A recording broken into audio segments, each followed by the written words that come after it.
data edhe agenda që kishte ditën e djeshme e që ishte mjaft e ngjeshur, por edhe ditën e sotme do të ketë aktivitete të shumta. Në fakt, ajo që ka mbeti peng vetë pa folur edhe në edicionin e lajmeve të orës 8 mbrëm, ka qenë banketi shtetëror, kjo për shkak se natë orare edhe vetë se kishte filluar. Në atë banket shtetëror, i cili ishte organizuar nga presidentja e Zvicrës, në nderim të presidentit Osmani, morën pjesë shumë figura të rëndësishme, si politike, si sportistë, ashtu edhe afaristë të shumtë, të cilët në fakt vetë se kishin treguar suksese shumë të mëdha në Zvicër, kudo andej. Më pas kjo në fakt ishte një mbrëmje mjaft interesante për shkak se janë shkëmbyer edhe përvoja të shumta mes qytetarëve atje, sidomos së diasporës edhe për integrimin e tyre. Dita e sotme ka nisur pak më ndryshe për shkak edhe të motit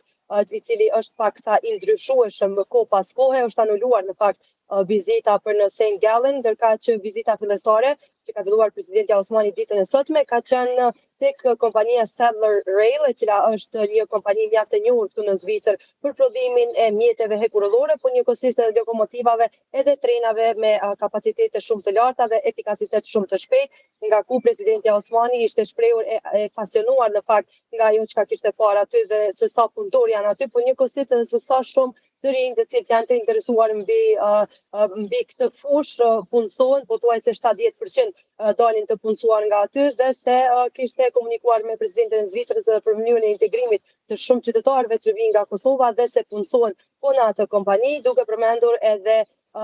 një të afërme të saj hallën e saj. Në këtë rast,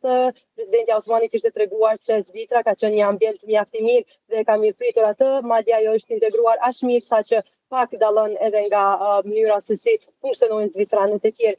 Vazhdimi i vizitave do të jetë gjithashtu edhe në një lloj seminari ku flet më shumë për trashëgiminë e Marti Ahtisarit të lënë për Kosovën dhe se më pas do të përfundojë edhe me takimin e Mërgatës shqiptare, ku do të mblidhen përmes një takimi nga ku do të shkëmbejnë përvoja të ndryshme, po edhe do të flasin për çështjen ekonomike, investimet të ndryshme edhe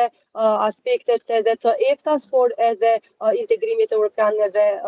integrimit në organizatat e tjera të rëndësishme ndërkombëtare. Sikurse presidentja Osmani, ashtu edhe presidentja e Zvicrës, Karin Keller-Sutter, kanë premtuar se do të kenë një bashkëpunim mjaft të mirë edhe në fusha të tjera më inovative, duke përmendur edhe vetë ndalisën e parë tek stacioni hekurëllor i trenave, nga ku ishte edhe prodhimi i mjeteve hekurëllore atje. Ne do të tentojmë të përcjellim edhe aktivitete të tjera në mënyrë që të sjellim ato para juve, ani pse agenda është mjaft e ngjeshur dhe se urojmë që edhe në edicionet e ardhshme të lajmeve kemi mundësi që të paraqesim sa më shumë informacione nga këto